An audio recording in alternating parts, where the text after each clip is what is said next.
नमस्कार दोस्तों आज के इस वीडियो में चलिए बात करते हैं बेलेनाइटिस के बारे में। बेलेनाइटिस यानी कि पुरुषों के जननांगों के इन्फेक्शन को बोला जाता है, यानी कि जो फोर स्किन है इसके इन्फेक्शन को बेलेनाइटिस बोला जाता है। और ये समस्या मोस्टली हमें देखने को मिलती है डायबिटिक पेशेंटों में, या फिर छोटे बच्चों में, या फिर एडल्ट में भी ये देखा जाता है। तो 5 साल से जो छोटे बच्चे हैं उनके अंदर जिनको की फोर स्किन जो उनकी होती है वो रेट्रैक्ट नहीं हो पाती है, जिसके कारण वो हाइजीन अच्छे से मेंटेन नहीं हो पाती है इसके अंदर, या फिर सेक्सुअली एक्टिव मेल जिनके अंदर ये प्रॉब्लम देखी जाती है। तो जो ये बेलाइटिस का इन्फेक्शन होता है कई बार छोटी प्रॉब्लम से शुरू होता है, माइल्ड डिस्कम्फर्ट होता है, थोड़ी सी इचिंग होती है, और बाद में ये काफ़ी हद तक दोस्तों ये बढ़ सकती है और इसके कॉम्प्लिकेशन ये कॉज कर सकती है। चलिए सबसे पहले हम बात करते हैं कि बेलेनाइटिस होने के कारणों के बारे में। दोस्तों जो बेलेनाइटिस होता है वो मोस्टली देखा जाता है ऐसे लोगों के अंदर जिनके अंदर हाइजीन की कमी है, यानी कि छोटे बच्चों को हम हाइजीन नहीं सिखा पाते हैं, और कई बार उनकी जो स्किन होती है वो रिट्रैक्ट नहीं होती है, उनके अंदर इन्फेक्शन हो सकता है। इसके अलावा जिन लोगों को फंगल इन्फेक्शन होता है, या जो लोग बहुत ज़्यादा शुगर का इंटेक करते हैं, चीनी बहुत ज़्यादा प्रयोग करते हैं, चाहे वो चाय में हो, दूध में हो, या फिर वो वैसे ही शुगर वाली चीज़ें यदि ज़्यादा लेते हैं तो उनके अंदर भी बेलेनाइटिस होने की प्रॉब्लम ज़्यादा देखी जाती है। या जो लोग डायबिटिक हैं, या फिर जिन लोगों को लाइकन प्लेनस, सोराइसिस या इस तरह की स्किन से रिलेटेड कोई प्रॉब्लम है, उनके अंदर भी ये प्रॉब्लम ज़्यादा देखी जाती है। इसके अलावा जो बेलेनाइटिस होता है उन लोगों के अंदर भी ज़्यादा देखा जाता है जिनको की कोई इंजरी हुई हो, या फिर जिनके जो अंडर गारमेंट्स होते हैं वो सही से क्लीन नहीं होते हैं, या बहुत ज़्यादा जो सोप वगैरह है वो लोग यूज़ करते हैं, हार्श सोप का यूज़ करते हैं, उनके अंदर भी बेलेनाइटिस की समस्या देखी जाती है। दोस्तों 5 साल के बाद जो है बच्चों की जनरली जो फोर स्किन है वो रेट्रैक्ट होना शुरू हो जाती है। हाइजीन को मेंटेन किया जा सकता है, रेगुलर क्लीनिंग की जा सकती है। इसके बाद ये केस जो है काफ़ी हद तक कम किए जा सकते हैं। हमारे पास बहुत सारे ऐसे पेशेंट आते हैं, स्पेशली फीमेल जिनके की छोटे बच्चे होते हैं, उनको बेलेनाइटिस की ये समस्या हुई रहती है, और उनके अंदर यदि बेलेनाइटिस की समस्या रहती है वो लोग चाहते हैं कि दवाइयों से ही इसको ठीक किया जाए, लेकिन दोस्तों यहाँ पे हाइजीन का बड़ा इंपॉर्टेंट रोल रहता है, और हाइजीन को कतई जो है नहीं छोड़ना चाहिए, उसको हमेशा जो है उसको फॉलो करना चाहिए। यदि आप ऐसा नहीं करते हैं तो दोस्तों इसमें सर्जरी की ज़रूरत पड़ सकती है, इसमें सर्कमसीजन करना पड़ सकता है। अब हम बात करते हैं इसके सिम्टम्स के बारे में कि बेलनाइटिस जो होते हैं इसके सिम्टम्स क्या होते हैं। तो दोस्तों ये स्टार्ट होता है माइल्ड इचिंग से। सबसे पहले इचिंग होगी, खुजली होगी, और इससे ये प्रॉब्लम शुरू होती है, और इचिंग करते करते वहाँ पे दाने निकल सकते हैं, वहाँ पे फिर पेन शुरू हो सकता है, और उसके बाद वहाँ पे स्वेलिंग आ सकती है। उसके बाद स्वेलिंग के बाद वहाँ पे जलन शुरू हो सकती है, और पार्ट में दोस्तों रेडनेस जो है आ सकती है। कई बार अल्सर घाव भी यहाँ पे बन सकते हैं। तो ये जो समस्या है दोस्तों माइल्ड ईचिंग से शुरू होती है, लेकिन अगर सही समय पर ट्रीटमेंट नहीं लिया जाए तो ये बढ़ती चली जाती है, यहाँ तक कि यूरिन पास करने में भी प्रॉब्लम आ सकती है। स्पेशली जो बच्चे होते हैं यूरिन पास करने से पहले वो डरते हैं, क्योंकि उनको वहाँ पे बहुत तेज वाला जो है वो दर्द इससे हो सकता है, यूरिन स्टार्ट करते समय, पास करते समय, या फिर यूरिन पास करने लेने के बाद में दोस्तों उनको बहुत ज़्यादा पेन महसूस होता है। और ये जो बेलाइटिस है इसकी पहचान हम कैसे कर सकते हैं, मतलब हमारे पास जब मरीज आता है हम उसको देखते हैं और उसके सिम्टम्स लेते हैं, और यूरिन की कोई समस्या है, या कोई एडल्ट मेल आया है जिसमें कि कई बार अनडाइग्नोज डायबिटीज़ के चलते दोस्तों उसकी जो फोर स्किन है एकदम बिल्कुल खुलना बंद हो जाती है।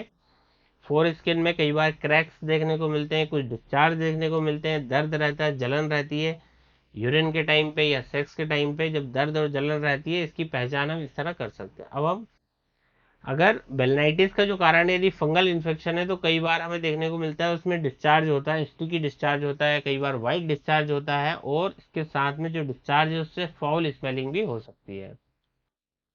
अगर हम कॉम्प्लिकेशन की बात करें कि बेलेनाइटिस में क्या क्या कॉम्प्लिकेशन हो सकते हैं, तो सबसे इम्पोर्टेंट ये है कि यहाँ पे घाव बन सकते हैं, जैसे मैंने बताया अल्सर्स बन जाते हैं, और ऐसी जगह पे ये बनते हैं कि जिसको आप खुला भी नहीं रख सकते हैं। तो ये जो इस तरह हाइजीन इसकी मेंटेन नहीं होती है, और अगर वहाँ पे बार बार कपड़े का यदि टच हो रहा है तो क्या होगा, वो घाव, वो अल्सर जो है तो हील नहीं हो पाएगा, और वो मेंटेन रहेगा, और कई बार ये बढ़ भी जाता है। तो जिन लोगों को इसकी प्रॉब्लम हो रही होती है, उनको यदि घाव यदि इसमें हो गए हैं, इन्फेक्शन हो गया है, तो ये जो इन्फेक्शन यदि ज़्यादा डीप चला जाता है तो ये इनफर्टिलिटी भी कॉज कर सकता है। ये जो घाव है जब ये हील अप हो जाएंगे तो कई बार उसमें स्ट्रक्चर भी फॉर्म हो जाते हैं, वहाँ की जो स्किन है वो सिकुड़ जाती है, जिसके बाद में क्या होता है कि यूरिन पास करने में भी उन लोगों को प्रॉब्लम आ सकती है। तो ये सारे इतने सारे कॉम्प्लिकेशन हैं, इसको सभी समय पर ट्रीट करना चाहिए, इस पर ध्यान देना चाहिए। चलिए अब हम बात कर लेते हैं कुछ इंपॉर्टेंट टिप्स के बारे में कि आपको जो चीज़ फॉलो करनी है जिससे कि आपको यदि बेलनाइटिस की प्रॉब्लम है तो आप क्या कर सकते हैं। पहली चीज़ तो कि आप किसी भी तरीके के हार्ड सॉप वगैरह का यूज़ नहीं करें। जेंटली गर्म गुनगुने पानी के साथ आप अपने पार्ट्स को वॉश कर सकते हैं, ठंडे पानी के साथ भी कर सकते हैं, लेकिन हाइजीन इज मोस्ट इम्पॉर्टेंट। और आपके जो अंडर गारमेंट्स आप यूज़ कर रहे हैं वो सन ड्राइड होना चाहिए, कॉटन वाले कपड़े होना चाहिए जिसमें कि मॉइस्चर होता है, हवा पास होती है पूरी तरीके से, ऐसे कपड़े आपको पहनना है। बच्चों के केस में हाइजीन को उनको सिखाना पड़ेगा, उनकी मम्मी को, उनके पेरेंट्स को, कि नहाते समय बेटा किस तरह अपने पार्ट्स को पूरा क्लीन करना है, सो दैट कि उनकी जो बेलनाइटिस की प्रॉब्लम है उनको नहीं हो। एक और इम्पोर्टेंट चीज़ दोस्तों वो है फाइमोसिस। इसके अंदर क्या होता है कि जो स्किन होती है जिन बच्चों की रिट्रैक्ट नहीं हो पाती है, जिसके कारण बच्चे यूरिन पास करने में उनको बहुत ज़्यादा तकलीफ होती है, अगर बेलनाइटिस की प्रॉब्लम है तो कई बार फाइमोसिस जो है दोस्तों कई बार इसके सामने एसोसिएट रहता है। इसके लिए भी होम्योपैथिक में बहुत अच्छी अच्छी दवाइयाँ हैं। फाइमोसिस के बारे में मेरा एक सेपरेट वीडियो मैंने अपलोड किया था कुछ दिन पहले, आप उसे भी देख सकते हैं। अब हम बात करते हैं कि होम्योपैथी मेडिसिन किस तरह आपको मदद कर सकती है बेलनाइटिस के केस में। दोस्तों होम्योपैथिक में कई सारी इंपॉर्टेंट मेडिसिन हैं जिनको कि आप यूज़ कर सकते हैं, और दवाइयाँ बच्चों बड़ों सबके लिए दोस्तों सेम रहेगी और सेफ रहेगी। बहुत ही इफेक्टिव ये रिजल्ट इसमें हमें देखने को मिलते हैं। तो हम दवाई से शुरुआत करते हैं सल्फर 6 से। सल्फर जो दवा होती है ऐसे केसेस में दी जाती है जहाँ पर जो मरीज है उसको बहुत ज़्यादा अपने पार्ट्स में खुजली होती है, इचिंग की समस्या रहती है। ये खुजली रात को बढ़ जाती है, कुछ मीठा खाने से बढ़ जाती है, और बिस्तर की गर्मी से इचिंग उसकी बढ़ जाती है। ऐसे केसेस में हम हमेशा स्टार्ट करते हैं सल्फर दवाई के साथ। सल्फर की जो इचिंग होती है दोस्तों, इसके बाद इसमें बर्निंग भी होती है। अगर जलन देखने को मिल रही है, इचिंग देखने को मिल रही है, वहाँ पर हम बेझिझक दे सकते हैं सल्फर 6 पावर में। जहाँ पर भी स्किन की और भी कोई दूसरी समस्या यदि पेशेंट को है तो सल्फर 6 पोटेंसी में लेना सेफ रहता है। 2-2 बूंद करके दिन में 3 बार डायरेक्टली ऑन टंग पे लिया जा सकता है, लगभग 15 दिनों के लिए। अगली हमारी दवाई आती है दोस्तों, वो है सिनाबेरिस 30।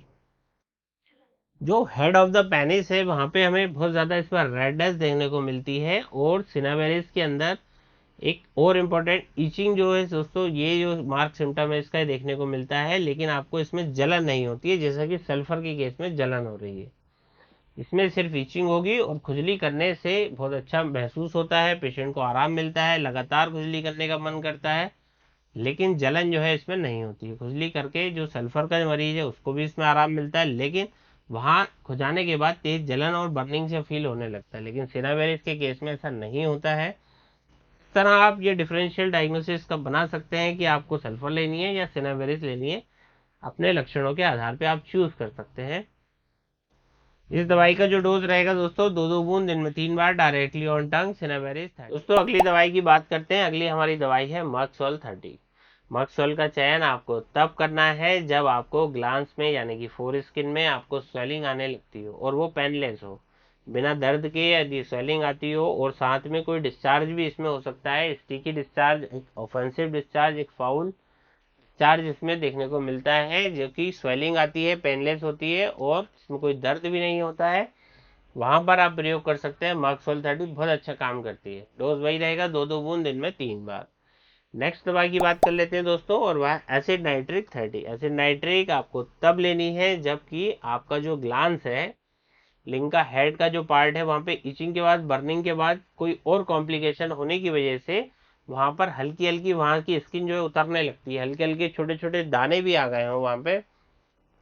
कई बार अल्सर्स बनना शुरू हो जाते हैं। अल्सर्स में से डिस्चार्ज, स्टिकी डिस्चार्ज निकल सकता है, वाटरी डिस्चार्ज निकल सकता है, और आपको इसमें बहुत ही ज़्यादा कटिंग टाइप ऑफ पेन होगा। यदि ऐसे सिम्टम्स है, एसिड नाइट्रिक में आपको यूज़ करनी है ऐसी कंडीशन में।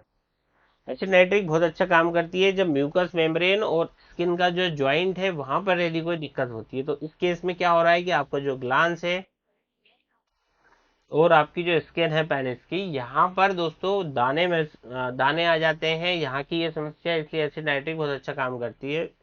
साथ ही साथ अल्सर्स के केस में, जहाँ पर अल्सर्स हो जाते हैं और इस केस में छोटे छोटे अल्सर्स देखने को मिलते हैं, जो कि पेन, इसमें पेन भी होता है, कटिंग टाइप ऑफ पेन होता है, ऐसा लगता है कि किसी ने निडल चुबा दी हो, किसी ने चाकू से काट दिया हो। इस तरह का यदि पेन आपको अल्सर्स के केस में, बेलाइटिस के केस में देखने को मिलते हैं, तो आपको एसिड नाइट्रिक 30 प्रयोग करनी है, 2-2 बूंद दिन में 3 बार डायरेक्टली ऑन टन। दोस्तों ये सारी जो दवाइयां हैं बहुत ही ज़्यादा उपयोगी होती हैं, जो कि बेलाइटिस को 100% ठीक करने की क्षमता रखती हैं। अगर आप हमसे परामर्श लेना चाहते हैं तो नीचे दिए गए व्हाट्सएप नंबर पर आप हमें मैसेज करके अपना टेलीफोनिक कंसल्टेशन बुक कर सकते हैं। दोस्तों मेरे चैनल को दोस्तों सब्सक्राइब कर लीजिए और बेल आइकन के बटन को जरूर से प्रेस कर दीजिए, ताकि आगे आने वाले वीडियो की नोटिफिकेशन आपको मिल सकें।